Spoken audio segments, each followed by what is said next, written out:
All right, we're going to take a minute to look through CodeHS and kind of see how this works. This is going to be a tool that we're going to use um, throughout the year, just because it's kind of a one-stop shop. It's got videos, it's got sample code, and then it's got these assignments that will give you immediate feedback. It'll tell you whether you've done something right or wrong, and it'll do it right off the bat.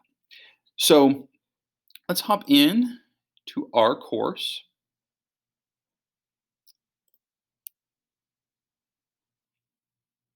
If I click on here, it'll kind of give me the plan for the whole section here. Now, you'll notice that you can see the sections at a glance here. And you'll notice there's different colors. So there's this yellow color, there's this gray color, and this green color. Now that's what I'm going to be looking at to see what you've done. So gray means that you haven't looked at it. Yellow means you've looked at it, but you haven't finished. And green means that you finished. So what's typically going to happen is you'll start off with some sort of video.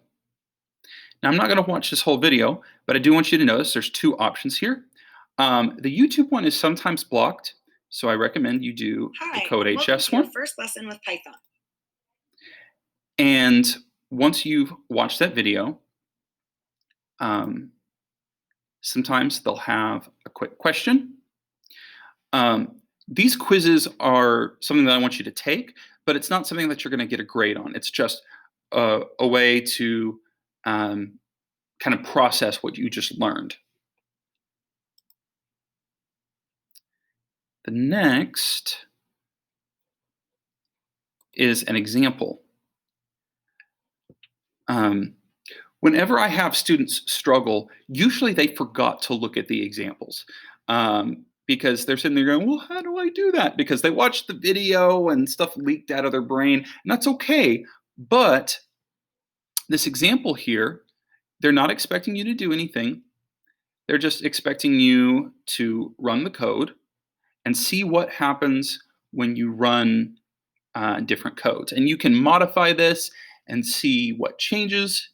But before you jump in and you do your own code, it really makes sense to look at the code that they've done. And then finally, this little pencil icon means we're doing an assignment. Now, it tells you what it wants you to do. I always cheat.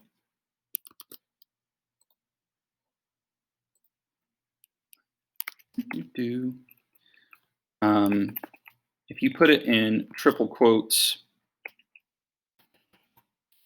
it won't affect the run, but that way I have my information right here. So write a program that will have Tracy draw a stretched out slinky.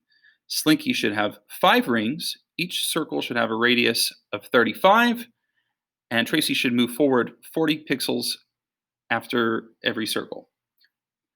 Okay, well, it looks like we're already good to go here. Normally, it's not going to do all this for you.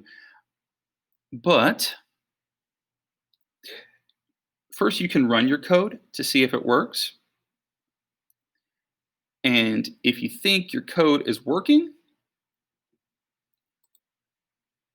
you can check your code, and it'll give you the breakdown on what you've done right and sometimes what you've done wrong.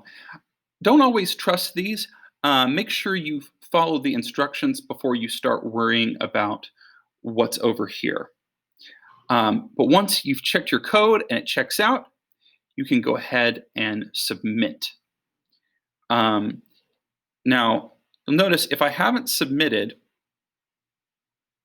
I'm going to go to a different screen real quick. You'll notice that assignment is yellow. Now, I have parents and I have students all the time. I'm like, well, look, it's yellow. Yellow means it's not done yet. Green means it's done.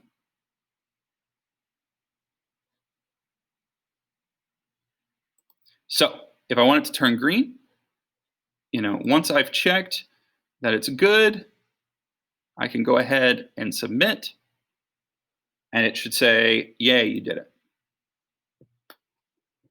So the basics here is we've got our videos, we've got our quizzes over our videos just to help refresh what we've done, and example code, and then assignments. And once all of these are complete, once all of these are green, this will turn green right here.